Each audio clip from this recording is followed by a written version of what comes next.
more of my funny faces. All right. Now we're talking. Oh, congratulations. Uh, congratulations are in order for number seat 37, I think it was, that won the pistol. Like, high five, dude. Good job. Or dudette. Whoever managed to win that's pretty awesome. Congratulations. Not me. Not anybody I know, sadly. But hopefully it was one of you guys. If it was, let me know. It's pretty awesome. I want to shoot that pistol. This week's episode is brought to you by Deep Roots Rifle Company, elevated excellence rooted in integrity and reliability. Hop over to the website, listen to the podcast description, and check out all their offerings from a fully custom rifle built in-house to duck and turkey decoys and everything in between. Make sure you use code UPO10 at checkout to get 10% off your next order. There's a lot of people who think outdoor skills aren't disappearing. They think they've just evolved. They'll say, why learn that when there is an app? Or why struggle when gear is better now? Excuse me. And on the surface, that sounds reasonable. But there's quite a difference between convenience and competence. And we're slowly trading one for the other. So today I want to talk about the outdoor skills that are quietly disappearing. Not because people are lazy and not because people don't care, but because the world has changed in a way that makes those skills seem unnecessary until suddenly they're not. And the problem isn't just that fewer people can do these things. The problem is that when skills disappear, perspective disappears with them. So let's start with navigation.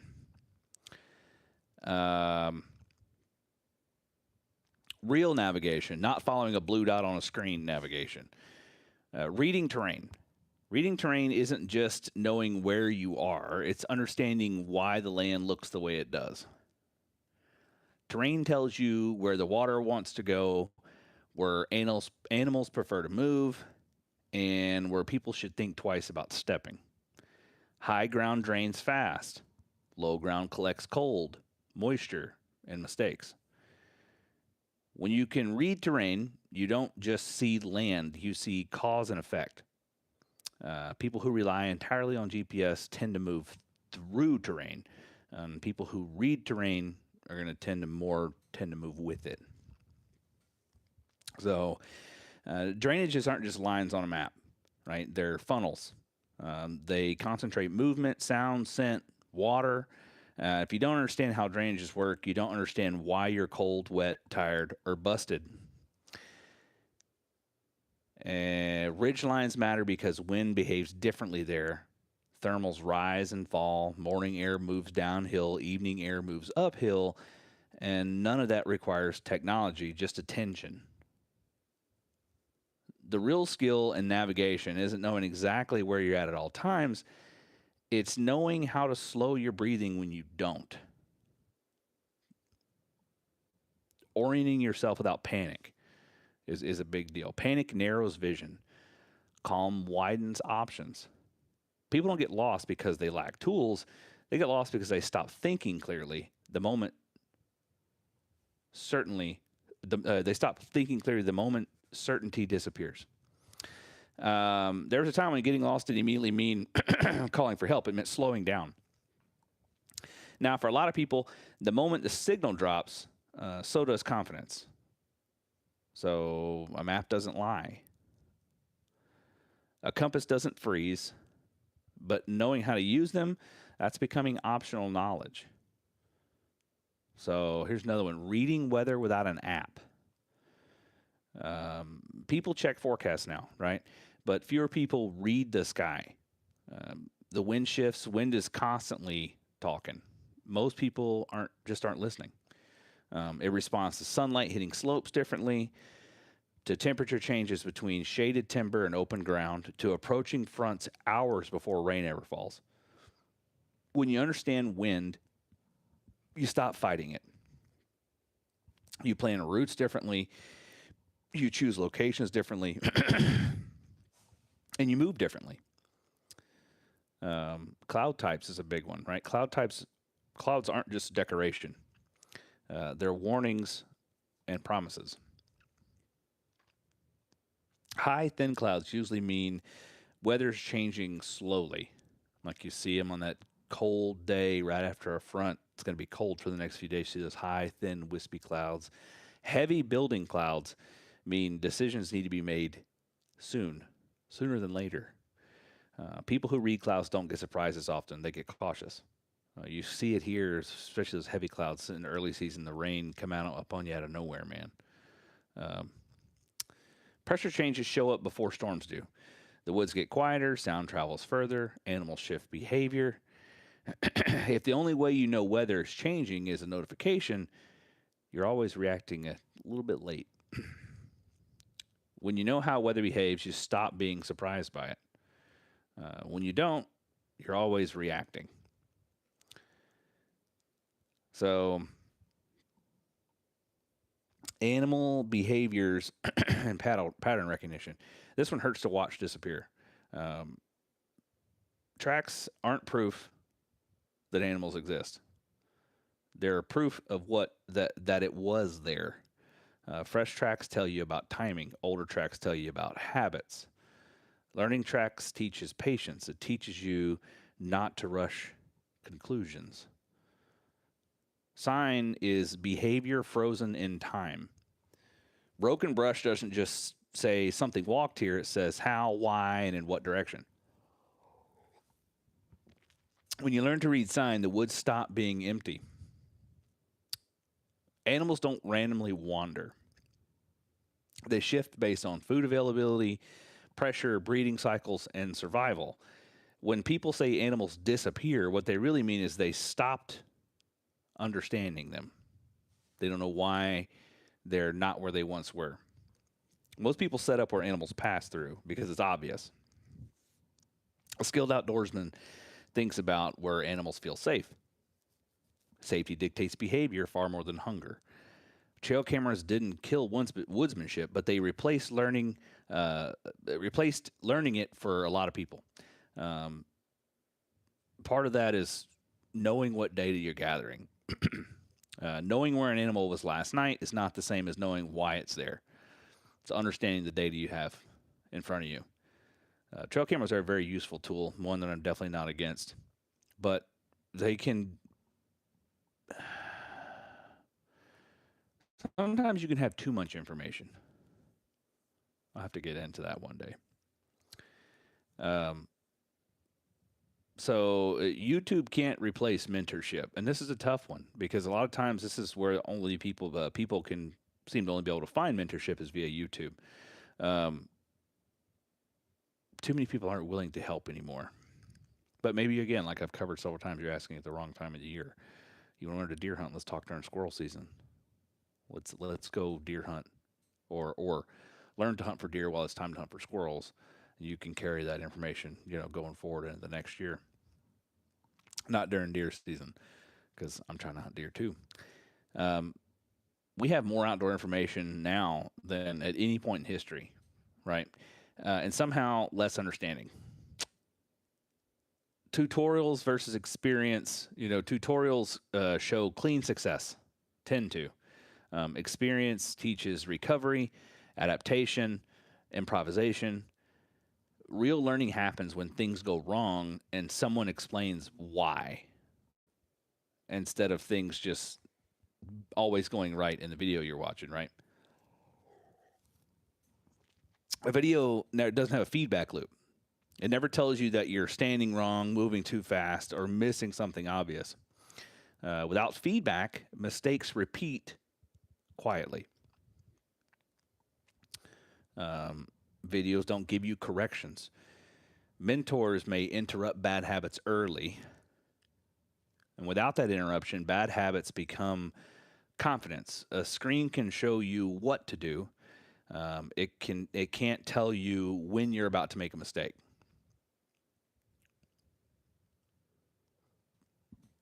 And then you got to learn judgment, not just technique, right? The most valuable outdoor skills aren't mechanical, they're judgment based. When not to shoot. Restraint is harder than action, tenfold. That's why it takes longer to learn. So don't don't feel ashamed if you're just getting into hunting and you want to shoot that 4 pointer spike or whatever's legal, that first very legal buck that walks out. You want to shoot, but you see all this pressure on social media to kill the big deer. Don't feel ashamed. Shoot the deer. Makes you happy. Shoot the deer. That goes back to like we said, restraint is harder than action. Restraint is learned. You watch deer, you see deer, you take deer, and you learn over time.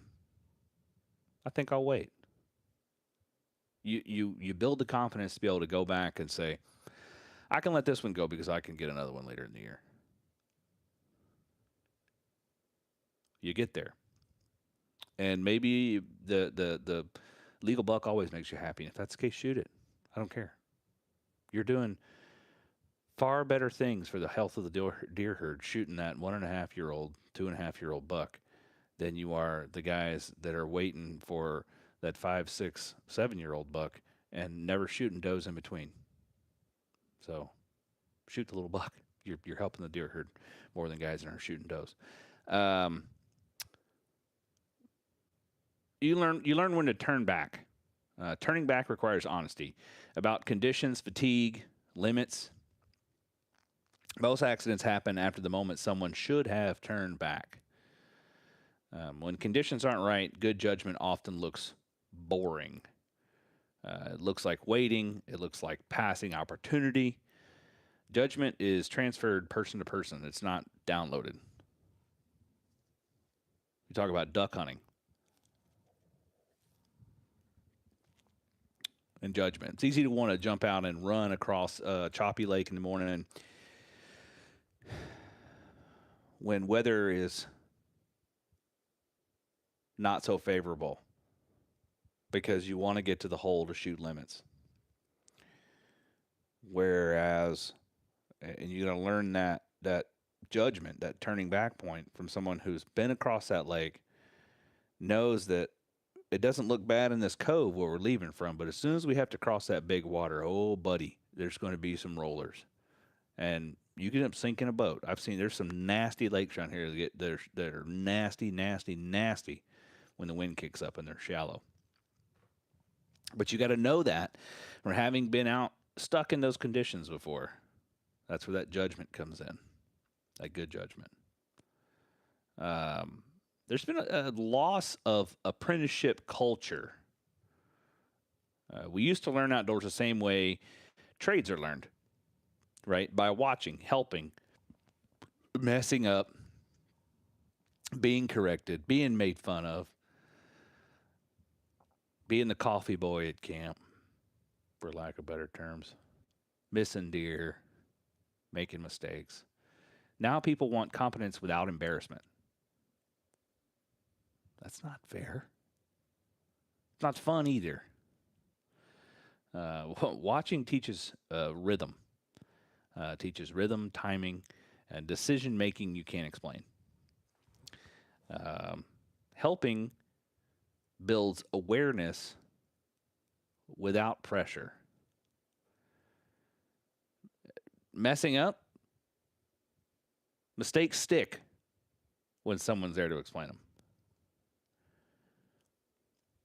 Being corrected. Correction only works when humility exists. And let me tell you, the woods and hunting will humble you. So the skills that disappear first. Fire making without shortcuts. Gasoline is a shortcut.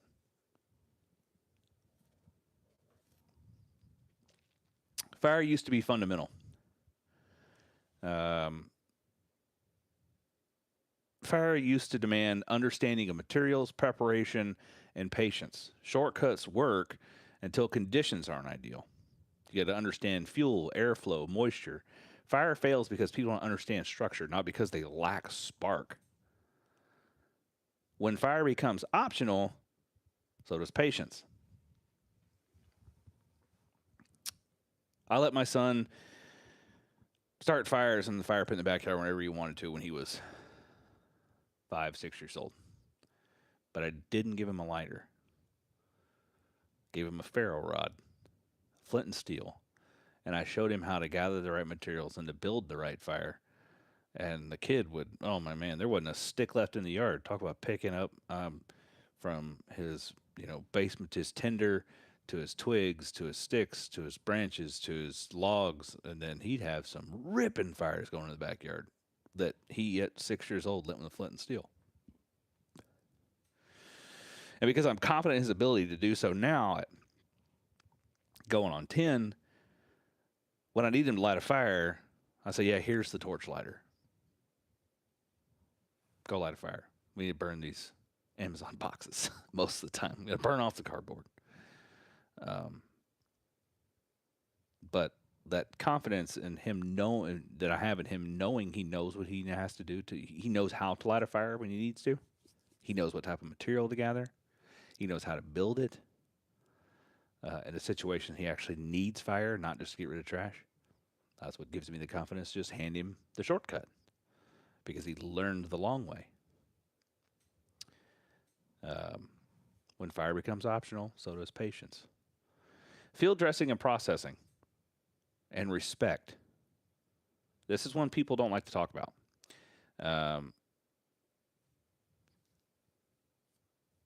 When we lose that skill, we disconnect from the animal. Distance softens responsibility. Processing outsourced. Outsourcing removes the emotional weight. Not saying you have to. You should know how. I've done it. I know how. I don't enjoy it. Plain and simple. So I'll break a deer down and take it to a processor and have them grind it. It's just the tediousness of the work for me. Loss of anatomical understanding. Anatomy teaches respect faster than ideology. It's good to know, too, how effective your shot was. You can get in there and actually look at some vital organs as you're taking a deer out. And I've gut a deer, no problem. And then you can see, did I hit heart? Did I hit lungs? And if you didn't hit things like the heart, you should be harvesting that as well because, delicious meat. When you don't know what's inside an animal, it's easy to forget what it gave. And endurance isn't just fitness, it's mental. Talk about physical endurance as a skill. Long hikes, distance exposes preparation gaps. The cold punishes laziness. Hunger clarifies priorities. And fatigue removes pretense. The outdoors used to train endurance by default. Now we optimize it out. I think we do. We try to. There's a constant push to go further, faster, deeper, higher, sit longer, stay warmer.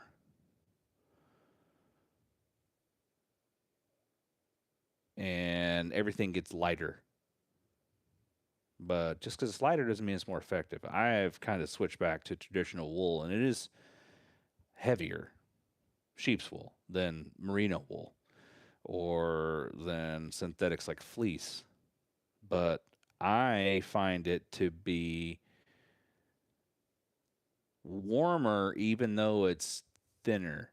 And it's also not hot either. Does that make sense? When it warms up, I'm not overly heated. When it's cold, I'm still plenty warm. Layering comes, you pay more attention to your layers, which allows you to be more comfortable longer. Long hikes, I always tell you, stick with the latest and greatest shoe technology. I don't know that I ever give up good boots, but it's hard to go wrong with a good leather hiking boot, stiff shank hiking boot with a leather insole. Now, it takes a lot longer to break in those boots, but when you break in a good solid leather insole and a thick leather boot, and you condition it well, it'll keep your feet dry. It'll keep your feet protected for centuries and centuries, your entire life. If you buy a shoe that fits well, you can have it resold, a well-made shoe. Uh, but again, those leather insoles, especially, and leather boots, take a lot of break-in time. You can't just throw them on and hit the mountain or hit the woods or wherever you want to go. It's going to wear you down. It's going to wear your feet out. You got to take care of your feet, take care of your body, nutrition, um, and be prepared for the hunt. So consequences of losing these skills is increased risk and overconfidence. The more tools we have, the easier it is to believe we're safer than we are. Technology masks ignorance until it fails. Tools amplify skill or amplify ignorance. When tools fail, skills are all that remain. So when you've got shallow outdoors experiences and you don't understand what you're seeing, you consume it instead of engaging with it. You're checking boxes. Completion replaces curiosity. You're chasing photos. Moments become content. You're racing seasons. Speed kills appreciation. Depth comes from knowledge, not proximity. Conservation without understanding is hard. It's hard to care deeply about systems you don't understand, right? You gotta, your habitat. Habitat is everything. Seasons, timing protects population. When we have the reason we have our seasons is the reason at the times we do in order to protect the populations of the animals we hunt. And population cycles. Wildlife management requires patience.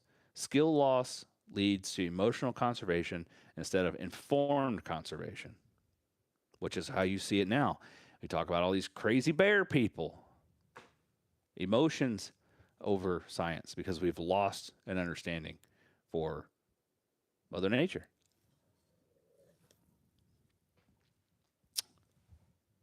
Um, you might ask, why does it matter beyond the outdoors? Outdoor skills don't stay outdoors. Okay. Problem solving is a good one. Outdoor problem solving rewards adaptability. Risk assessment, you learn to respect consequences and patience. Waiting becomes productive. Responsibility, ownership will replace blame. When those skills disappear outside, they disappear everywhere. So identity and competence, there's something grounding about knowing you can take care of yourself. Self-reliance steadies identity. And earned confidence survives failure. So how can we still save this, right? Teach one person. You don't need to save the culture. You just need to pass something on, because one person taught well changes culture quietly. And I'm not just talking about your kids. Please, you should. If you've got children, you should be teaching them how to get outdoors. Grab another grown man or another grown woman and teach them so that they can teach their children.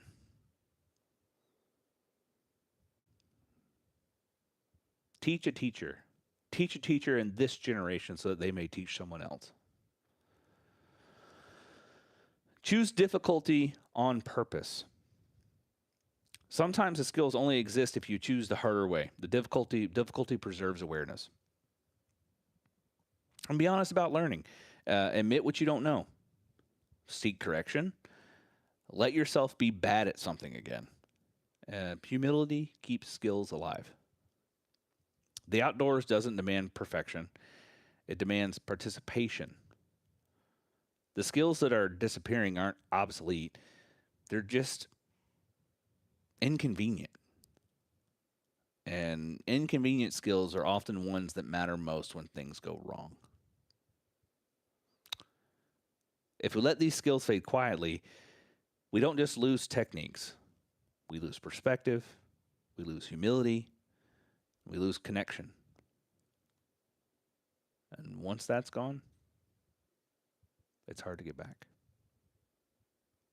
So teach somebody, be a mentor, be the change you want to see.